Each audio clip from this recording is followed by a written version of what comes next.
A very good morning, students. Today we will continue lesson number 2 of history. As you know, we have done its 5 question. For today we will start from question number 6. Question number 6 is, what did the new dynasties do to gain acceptance?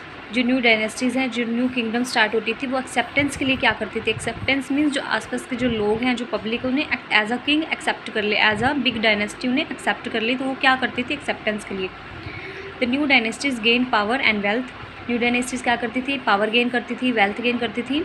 There after they declared themselves to be महासमंताज और महामंडलेश्वर, और फिर अपने आप को क्या declare कर देती थी? जो डायनेस्टीज के किंग थे अपने आप को महासमंताज, महामंडलेश्वराज ऐसे डिक्लेयर करते, टाइटल्स देते थे खुद को.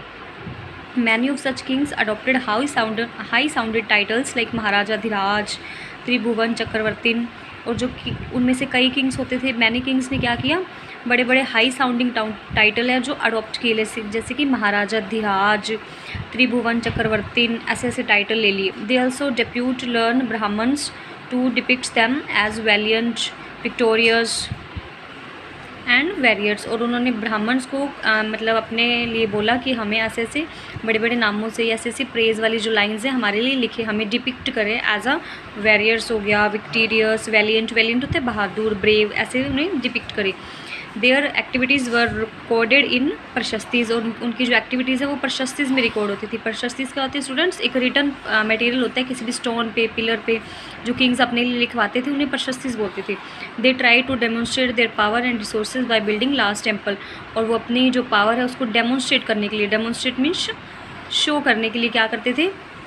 By building temples. कैसे शो करते थे? बड़े बड़े टेम्पल्स बनाते थे, फिर दिखाते थे हमारे पास इतनी वेल्थ है, हम इतने बड़े बड़े टेम्पल बना रहे हैं, ऐसा कुछ शो करके वो एक्सेप्टेंस गेन करते थे नॉर्मल पब्लिक की. Next question is, what kind of irrigation works were developed in Tamil Nadu. आपको तमिलनाडु में बताना है जो कौन कौन से इरीगेशन वर्क डेवलप्ड हुए. इरीगेशन होता है टू वाटरिंग द प्लांट्स, और कौन कौन से इरीगेशन वर्क स्टार्ट हुए, मीन्स डेवलप्ड हुए. ड्यूरिंग 5th और 6th century the area of Tamil Nadu was opened for a large scale cultivation. 5th और 6th सेंचुरी में क्या हुआ? जो तमिलनाडु का एरिया है वो ओपन अप कर लिया गया, लार्ज स्केल पे वहाँ पे कल्टिवेशन स्टार्ट हो गई. Cultivation means growing crops grow करना स्टार्ट कर दिया. For irrigation a variety of new methods were discovered. Irrigation के लिए बहुत से नए मेथड्स डिस्कवर्ड किए गए. डिस्कवर्ड मीन्स इन्वेंट किए, खोजे गए. इन मैनी एरियाज वेल वर डग. बहुत से एरिया में वेल डग किए गए. वेल होते हैं कुएँ डग किए गए, कुएँ खोदे गए. High tanks were constructed for rain water storage. और बड़े बड़े ह्यूज टैंक्स वर कंस्ट्रक्टेड. बड़े बड़े टैंक्स कंस्ट्रक्ट किए कि जो रेन वाटर है उसको स्टोर कर सके. मीन्स जब रेन होगी तो वो टैंक्स क्या फिल हो जाएंगे, फिर उसको फ्यूचर में उन्होंने वाटर को उसको यूज़ कर पाएंगे. That is called rain water harvesting.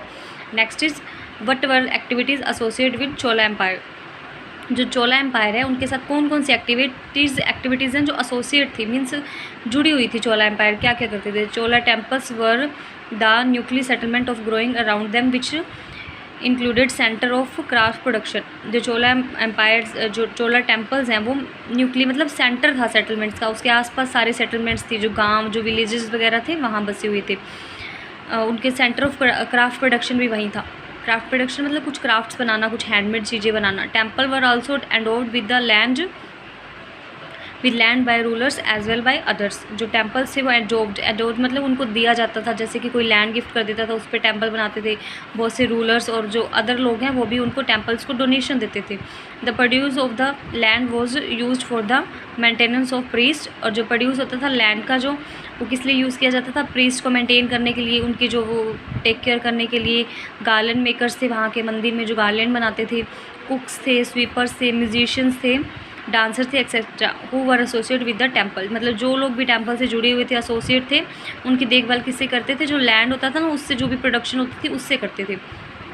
Use to work for them. Hence temples were not simply the place of worship. इसीलिए हम कह सकते हैं कि टेम्पल्स जो है वो सिंपली प्लेस ऑफ वर्शिप नहीं थे, सिर्फ उसमें पूजा ही नहीं होती थी. They were also the hub of economic, social and cultural life as well. वो किसके हब थे? हब मतलब एक ग्रुप किसके थे? इकोनॉमिक एक्टिविटीज़ वहाँ होती थी, सोशल एक्टिविटीज़, कल्चरल लाइफ उनसे जुड़ी हुई थी. मतलब डांसर्स थे, कल्चरल लाइफ थी, सोशल एक्टिविटीज़ थी. इकोनॉमिक एक्टिविटी यानी कि मनी अर्न करने की एक्टिविटी, जैसे वहाँ पे क्राफ्ट प्रोडक्शन था, गार्लैंड मेकर थे, वो गार्लैंड बनाते थे.